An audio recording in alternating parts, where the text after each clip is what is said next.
What's up, guys? I'm Chad Barnes, and welcome to the channel. Here, it's all about real car talk, from simple fixes to smart driving tips and keeping your ride in top shape. If that sounds good to you, go ahead and give the video a thumbs up. Hit that subscribe button and make sure you watch all the way through. There's a lot of good stuff coming. Let's get For the first time on the Russian market, the Lada Xray started losing buyers back in 2019, when, it would seem, nothing foreshadowed problems. That year, the overall demand for new passenger cars fell in our country by 2.3%, while the Xray lost a substantial 16.8% of buyers. In 2020, the trend continued, with the market falling by 9.1%, the Russian crossover, being in the most popular segment of the market, fell by 35%. At the same time, the cumulative decline relative to 2018 amounted to 45%. Now let's remember that the Xray entered the Russian market in 2016. The first shipments went to dealers in February. Thus, the fall of the Xray in Russia fell on the fourth and fifth year of its presence on the market. What are these years? These are the years when the car, conventionally speaking, ceases to be new, and when all possible ailments come out. The fact that in the fifth year, the decline in relation to the fourth year has increased, speaks only of the fact that the market has actually rejected the model. Thus, the Xray, being the most expensive Lada car along with the Vesta, became in 2020 also the worst-selling car in the brand's lineup. It turns out that the first independent attempt to use the Alliance's platform ended in failure for Avtovaz. And, judging by the Alliance's decisions on the unification of Dacia and Lada models, the engineers from Togliatti will not be given any other attempts. What is the role of the Vesta SW Cross in the Xray's downfall? Should we blame internal cannibalism for everything? The figures suggest that the role is not significant. The Vesta SW Cross entered the market in the fourth quarter of 2017 and by the beginning of 2018 had already reached a high level of sales, more than 5,000 units per quarter. By the end of 2018, dealers sold 22.8 thousand Vesta SW Cross. Next year, Vesta SW Cross gained an additional 6.3 thousand buyers, increasing the volume to 29.5 thousand cars, while Xray lost 5.8 thousand. In 2020, only 27.5 thousand Vesta SW Cross found their buyers, while Xray in 2020 lost 9.6 thousand cars. In general, it is obvious that there is absolutely no direct influence of Vesta SW Cross on Xray. Now let's go through the Xray modifications and even mention the packages. According to the laws of developed markets, the model goes through the first restyling, often accompanied by changes in the aggregate part, in 3 years. Probably, one of the reasons for the fall of Xray on the fourth year of life was just the lack of a tangible restyling. And here Avtovaz became a hostage of its template approaches.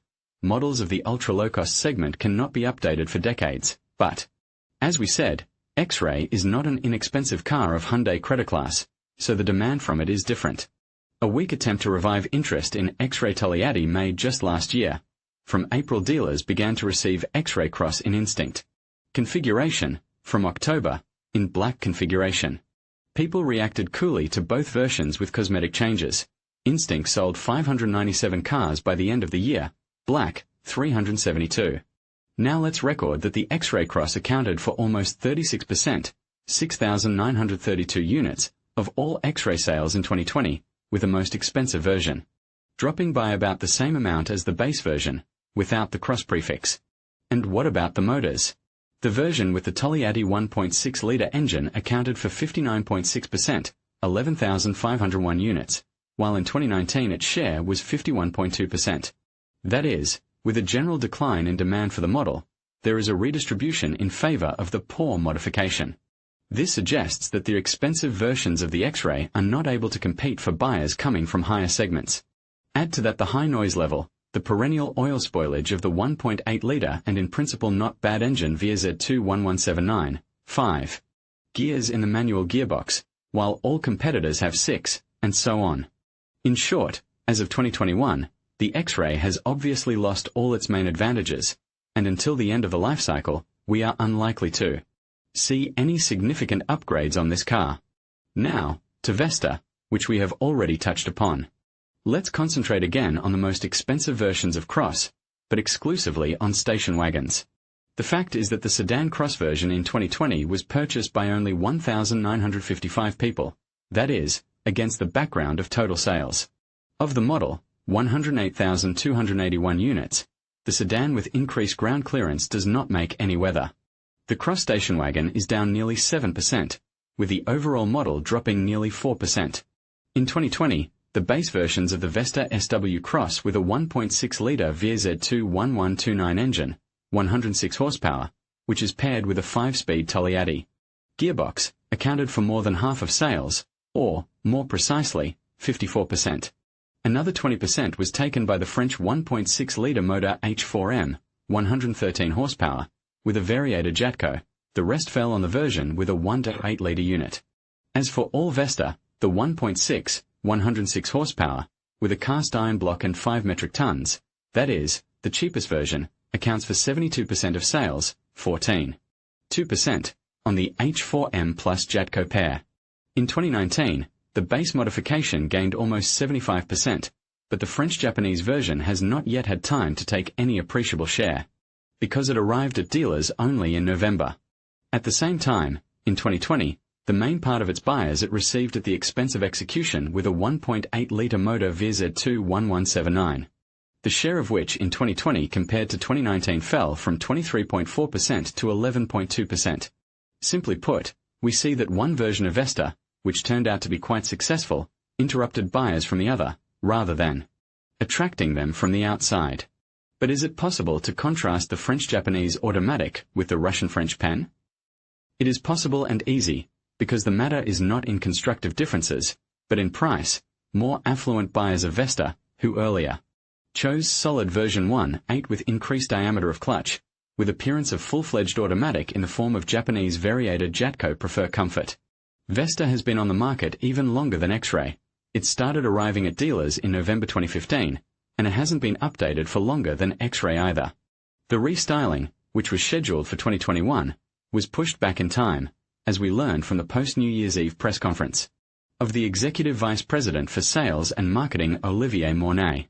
It is not excluded that before taking it off the assembly line, they will try to test the features of the new corporate style, which replaces the X style. In short, just like Xray, the second expensive model of Lada, having failed to show a worthy struggle in the competitive field, goes off the track. To analyze the results of Granta and Lagos, which are bought, and will be bought, from poverty, frankly speaking, I do not really want to, especially since very soon Lada and Dacia will merge in scientific and production ecstasy, and both cheap models will follow Vesta and Xray. And we'll still be sure to revisit Avtovaz's 2020 results when the financials are released. Since Avtovaz was in a pre-tax minus in the prosperous 2019, a sharp drop in earnings can be predicted for the quarantine 2020, and that will definitely be the subject of our scrutiny. In conclusion, the year ended on a challenging note for Avtovaz, marked by the significant Xray collapse that exposed deeper issues within the company. As we have seen, the combination of economic pressures, supply chain disruptions, and shifting market demands has painted a complex picture of the disaster. Moving forward, Avtovaz will need to navigate these turbulent waters with strategic planning and innovation to regain its footing. In the automotive industry, the lessons learned from this tumultuous year will be crucial as the company seeks to rebuild and adapt to an ever-evolving landscape. Thank you for joining us as we explored this critical moment in Avtovaz's history.